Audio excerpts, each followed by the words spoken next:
সাপের ছোবলে ৮ বছরের ছাত্রের মৃত্যু, চিকিৎসার গাফিলতির অভিযোগে ধূপগুড়ি মহকুমার হাসপাতালে বিক্ষোভ।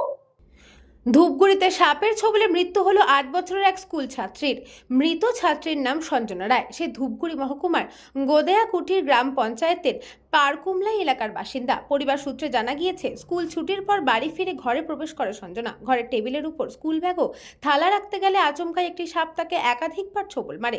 ছাত্রীর চিৎকার শুনে পরিবারের সদস্যরা ছুটে এসে তাকে উদ্ধার করে। এরপর সাপের কামড়ের স্থানটির উপর দড়ি দিয়ে শক্ত করে বেঁধে মোটর বাইকে করে দ্রুত ধূপগুড়ি মহকুমা হাসপাতালে নিয়ে যাওয়া হয়। অভিযোগ, হাসপাতালে নিয়ে যাওয়ার পর কর্তব্যরত চিকিৎসক কয়েকটি ইনজেকশন দেওয়ার পর প্রায় আধ ঘন্টা পর তাকে অন্যত্র রেফার করার সিদ্ধান্ত নেন। পরিবারের সদস্যরা অ্যাম্বুলেন্সের ব্যবস্থা করতে গেলে আচমকাই হাসপাতালে অসুস্থ ছাত্রীর মৃত্যু হয়। এরপর ক্ষুব্ধ পরিবারের সদস্য ও আত্মীয়রা হাসপাতাল চত্বরে বিক্ষোভ দেখাতে শুরু করেন।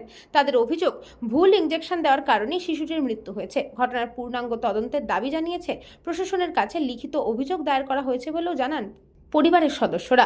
অন্যদিকে চিকিৎসকদের প্রাথমিক অনুমান, সাপের ছোবল মারা স্থানের উপর অত্যন্ত শক্ত করে দড়ি বাঁধার ফলে রক্ত চলাচল ব্যাহত হয়ে শারীরিক অবস্থা দ্রুত অবনতি ঘটে থাকতে পারে। ঘটনাকে কেন্দ্র করে ধূপগুড়ি মহকুমা হাসপাতালের কিছু সময়ের জন্য উত্তেজনার সৃষ্টি হয়। প্রশাসনের হস্তক্ষেপ পরিস্থিতি নিয়ন্ত্রণে আসে।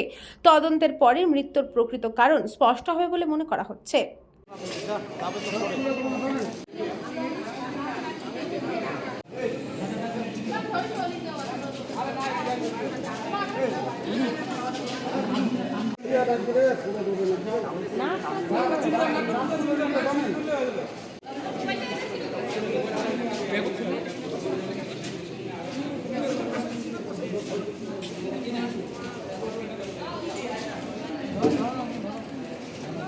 বাচ্চাটা যে রান্নাঘরে গেছে খাবার জন্য, খাওয়া দাওয়া করে থালি তুলি মাজার জন্য বাইরে এসে বাইরে করে ঘরে গেছে চোবার জন্য।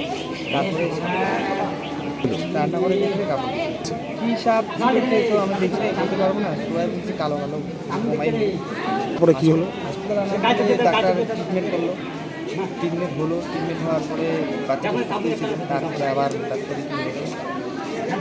বাড়ি হচ্ছে 3 দিন। ঘটনা হচ্ছে সাপ কামড় দিতে বলে খাইতে গেছে না, এবার রাখতে গেছে, আমি বলতে পারবো না, কিন্তু সাপ কামড় দিয়েছে। এই জায়গায় নিয়ে আসলাম, তখনও ভালো ছিল।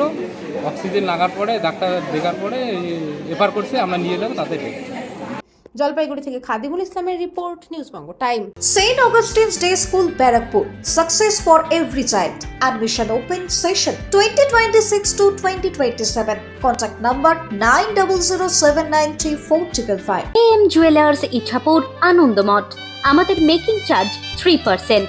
আমাদের লাইভ দেখুন JM Jewelers ফেসবুক পেজে প্রতিদিন রাত 7:35 আমাদের ভিডিও শেয়ার করলে পেয়ে যাবেন সোনার নাকছাবি একদম ফ্রিতে।